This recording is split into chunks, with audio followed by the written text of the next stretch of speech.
Okay, hello everybody. Buenos dias. Well, it's tired. I'm going to be presenting in English, so if you have any questions, I do understand Spanish, but English is better. So today, I would like to present you the topic of the power of node-based note-taking and how to build documentation and research. All of us here are creative people, creative individuals trying to get something out there to the world, whether it's something we're passionate about or some sort of great business idea. And along the way, we always do some sort of research. We go on Google, we go on various forums trying to find answers to certain things.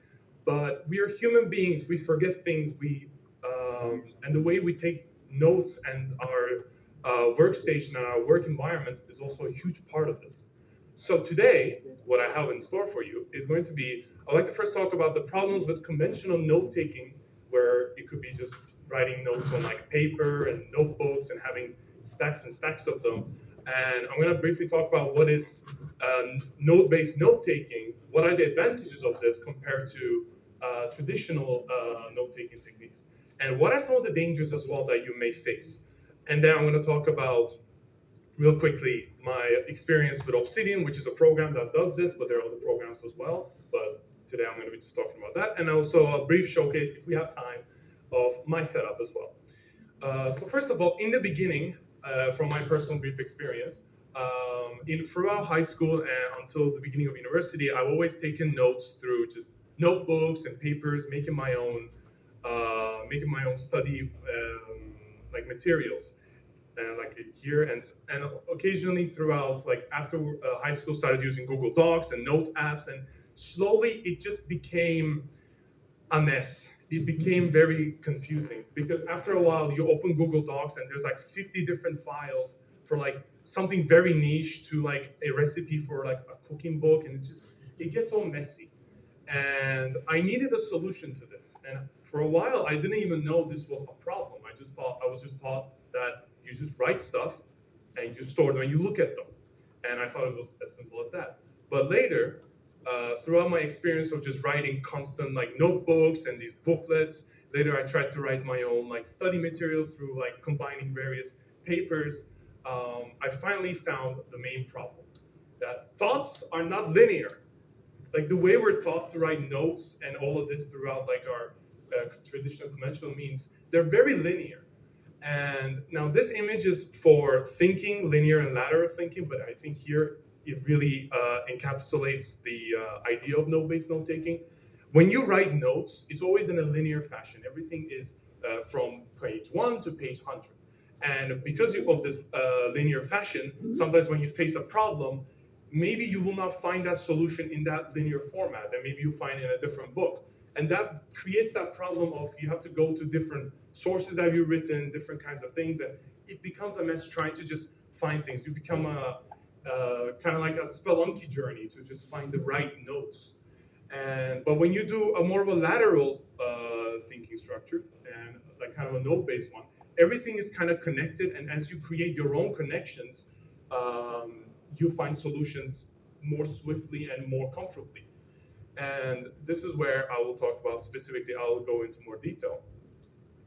Node-based notes are basically just ideas written in a node link structure with lines connecting ideas together. So basically every note you write is a different little dot, which is a node.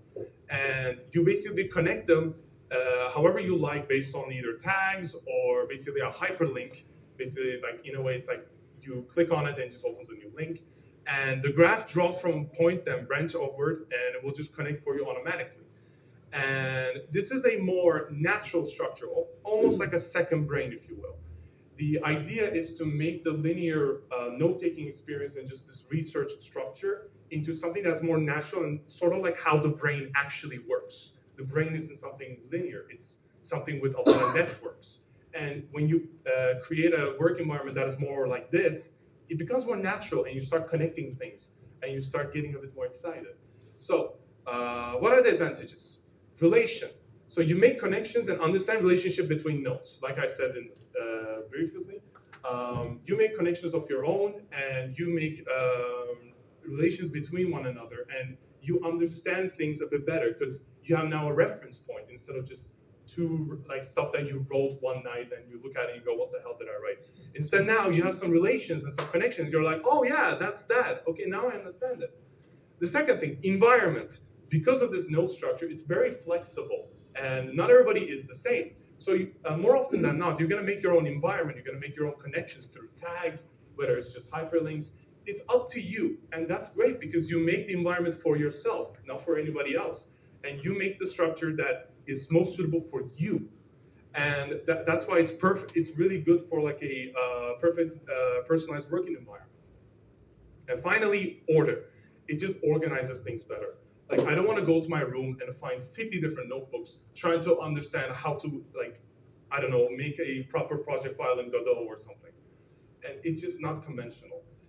And with all of this though, there are some dangers, especially if you have like, I don't know, undiagnosed ADHD, if you get excited, you want to make like the greatest thing, you're gonna face these. The first problem is you spend more time trying to make your graph look pretty. And that's great and all, and especially online, there's so many videos that do this, but this is a trap. Like, this is supposed to be a tool. This is not supposed to be something you look at. It's not supposed to be an art piece. It's supposed to help you. It's supposed to be a structure that helps you. It's not supposed to be something that you have to waste hours of your time, you know? You have to work. You don't have to spend time making a pretty graph. The second thing is creating the best work environment you can, but in theory. And not one made for yourself. So sometimes you look at videos and they'll talk to you about systems like Para or Zettelkasten, and these are systems that are there and they're been proven on certain things, sure, but maybe it's not necessarily suitable for you. So when you look at these resources online, you may fall into those traps, and you may make a system that may work for another individual or in a different instance, but for you maybe it's just a doo-doo. It's not going to work. And finally, oversaturated tutorials and guides and gurus. There's so many gurus about note-taking apps on like node-based note-taking that it is saturated. There's so many, like they sell you courses and all of this stuff, and it can like distract you from actually getting down and putting a dot, okay? And that's a big problem because it's not it's not complicated. I see like tutorials for like 2 hours, 1 hour. You don't need 1 hour to understand how to write a note and connect it to another note. No, you don't need that. So all of these come down to Obsidian, which is the program that I like to use personally. And what is Obsidian? Like I said, it's a note-taking application that utilizes a nonlinear structure that I explained previously. And it creates internal links with notes, links to notes within notes. Okay, no, thank God. To create connections. And this is really good because it does it kind of automatically. You don't have to like make this process yourself. A lot of when I was showcasing this to my friends, they were like, okay, but do I have to make the notes myself? Do I have to draw them? No, but this is 2025. So, and the best part about this whole program also is that it's cross-platform, free, and open source with community plugins. So you have a lot of people just using this program, creating their own plugins. And this is useful because there are people like you using this program. So you may find something. For example, you're a programmer. There's probably some sort of terminal plugin for you. I use that, for example, for C#. Or maybe you're more of a graphical person. Okay, you have like Canvas, you have like these Canvas plugins like Escaladraw. Or like you're maybe a sound designer. There are plugins to add sound files to listen to within the notes. And I personally recommend this app. There are different apps, of course. There's also Notion that is similar, but I believe it doesn't have a native node graph just yet. So this is slightly a bit different. And yeah, so I think I can wrap up the presentation side of things with there's no one way to learn, but there is your way to learn. And I would like to thank you very much. And I would like to briefly, if we have time, if we have time, I can show you guys my setup as well to briefly look at it. That's okay. ¿Tenemos tiempo? Molt bé. Oh, yeah, yeah.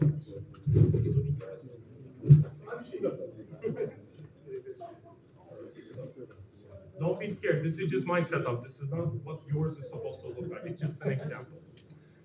All right, so this is... Yo le hice en Welling de... ¿Escucháis o no? ¿Escucháis al final? Sí. So this is my setup. It is not perfect. It's the most imperfect thing you see, but it works for me.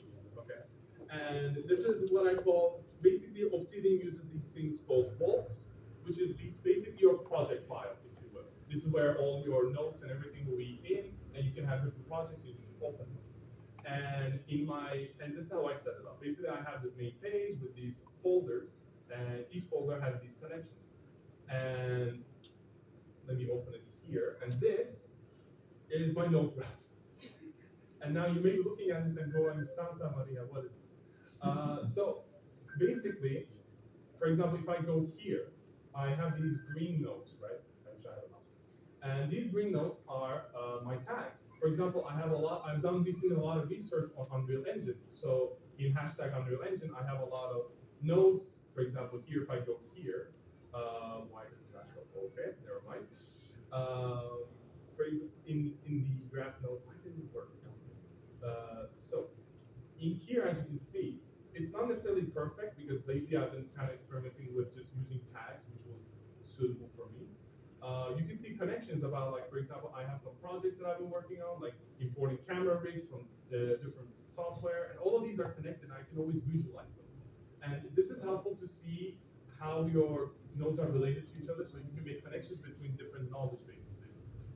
And Obsidian is honestly my magnum, like, this is my magnum opus. This is what I use. For example, in Obsidian, not only you have just traditional note-taking stuff, but you also have these canvases. For example, I use this canvas to write some game design notes. Here I have written down some mock-ups. There's some, I can write notes here as well. And I basically organize them in a way that fits me. And basically, like I said, there are different plugins, right? For example, I have a plugin for, basically, I have a plugin for viewing PDFs, so I can just quickly put a PDF and view them. And yeah, so all of this stuff. And I just wanted to briefly touch it upon it. And for example, here, I've done some research. This is my final project for university, so I don't want to show too much. But for example, here is a brief note of how I take notes. So I start writing these instructions. Like basically, this is just like a tutorial that I wrote for the team and myself to follow how to make my stylized border. And then you can connect these between, okay, so this is a shader, so you can connect it to technical design, but you can also connect it to Unreal Engine, and you can connect it to other things. Because when you have a linear folder structure, like, what if you have something that is for Blender, but it's also for game development? Like, do you have to choose between them? This is like 70% more Blender, so I'm going to put it on the Blender folder. Like, that doesn't make any sense. So with this structure, everything can be in multiple folders, if you will. So with this structure, basically, you're not restricted to like linear categories. So you can just create this connections that will help you basically organize things with multiple categories. And so I'm not going to spend too much of our time now. Any questions?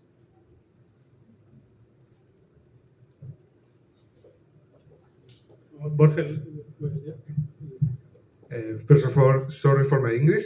It's horrible, but it's okay. My question is, normally I usually use Notion to make the game design document of for my games, and I try to use Obsidian, but I have a problem to use Collaborate, the tool that many people use the same.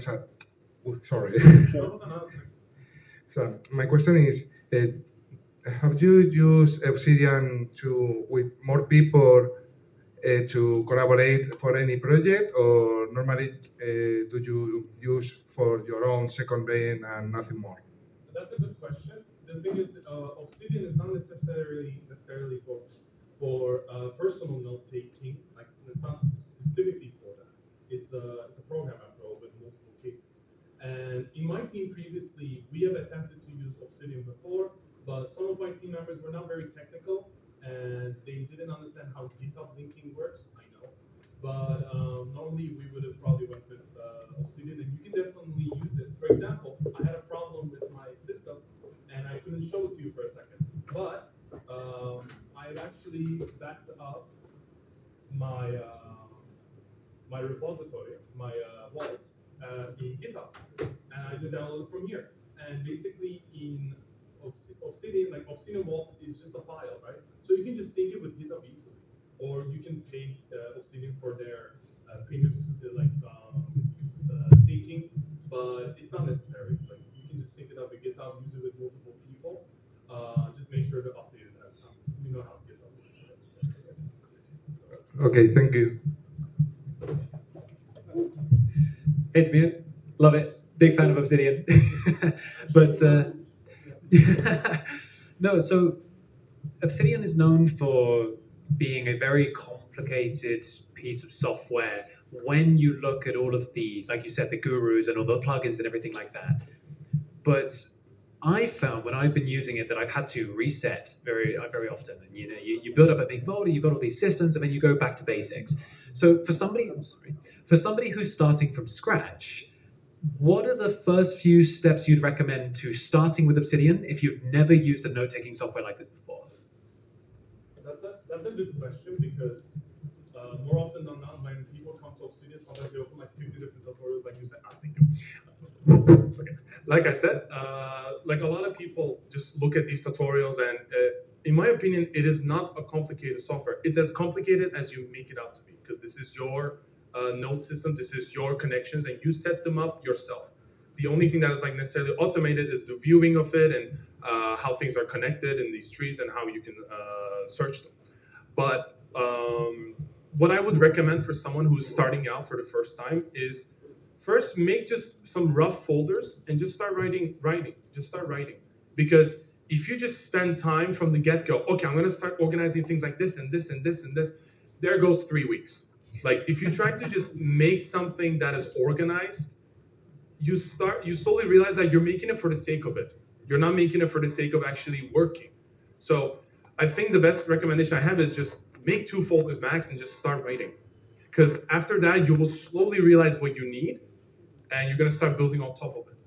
And on top of that, I'm going to also say there's beautiful plugins, but I actually recommend that you start with the bare minimum. Just like learn how to write in Markdown, which is like I forgot to mention that. Wow. Markdown is the writing